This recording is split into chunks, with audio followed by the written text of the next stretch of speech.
Namaste, Periyava Saranam. This is Veda Dharma, Part 1. In Western countries, public service is rendered by institutions. But without such institutions, the tradition of doing service by individuals and by groups of people as a supporting feature of our Vedic Dharma has come down from time immemorial. The great merit of not institutionalizing service, but people doing it naturally as a part of their worldly activities quietly, is that there is no scope for ego to set in.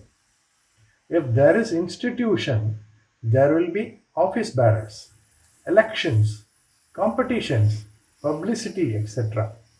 That is why, even when I recommend service being rendered by people coming together as groups, I say that there should be no separate organization for this, but it should be done under the supervision of groups which conduct weekly worship, groups which do bhajans, etc. If I say there is no need for drawing up big plans, no need to collect money more than what is needed, etc., the reason is that there will be need to seek publicity for the organization, which will lead us to self publicity. We will become anxious whether or not we will give the welcome address or vote of thanks or garland important persons or we will be seen in a photo, etc. In other words, public service, which is intended to destroy ego, will give rise to ego in a big way. The characteristic of service is that only the service should be seen and not the person who renders it. That is why it is said that dharme ksharati kirtana. That is, just as a person's sins get destroyed if he publicly acknowledges that he has sinned, his punya also will get destroyed if he proclaims, I am doing dharma. In Sanskrit, it is said in a subtle manner as dharma dvajan. It means one who holds aloft the flag of dharma. Although this term looks like being an appreciative title, the inner meaning is that he is a spurious dharmavan, philanthropist. The import is that by proclaiming his dharma, he is actually losing it. I started talking about institutionalizing. If separate orphanages are run in Western countries, according to our Shastras, there is a place in our homes for orphans and guests. In the homes of Westerners, a dog will be at the entrance and neither orphans nor guests can enter. Instead of hospitality and care of the orphans being part of people's blood and life, these will be taking place in a mechanical way through institutions. I do not say that all people in the West are like this. In every country, there are philanthropists, noble souls, and people endowed with a spirit of service. Similarly, there are also selfish people.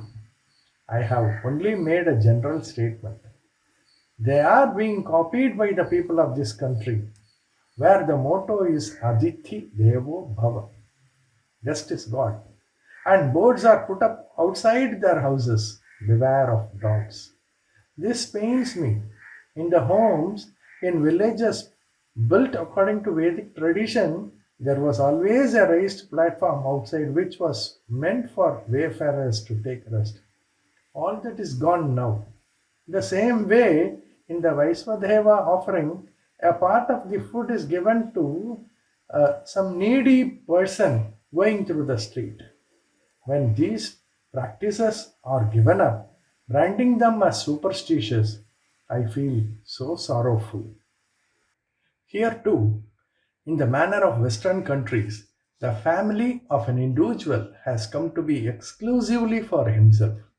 With this, as in the West, Social services becoming the function of institutions, the government in the name of a welfare state, running orphanages, old age homes, etc., have become the order of the day.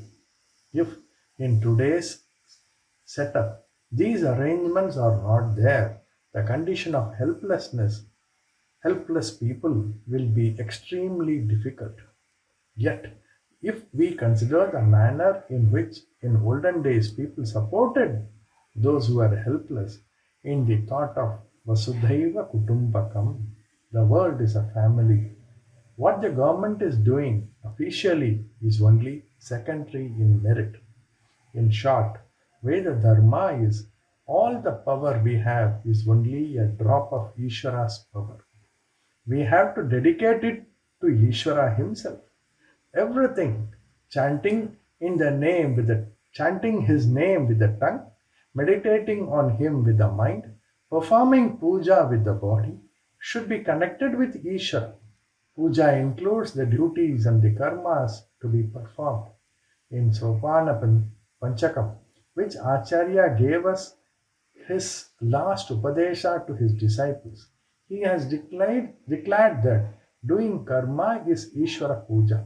Paropakaram is a karma which is a part of the general dharmas applicable to all people, along with the karmas laid down for each as his swadharma. Therefore, in addition to chanting the Lord's names, we have to talk a few sweet words to others. Apart from meditation, every day for a few seconds at least, we have to think with love that the whole world should prosper. In addition to doing puja, namaskaram, going around the temple, etc., at least for some time, some public service should be rendered by way of physical work. Money should also be spent a little for charity apart from spending on coconut, fruits and flowers. All these should be dedicated to Ishvara. This is the path followed by our ancestors. Work pertaining to deity and social work both should be carried out without leaving one for the another. We will continue. Periyava Saranam.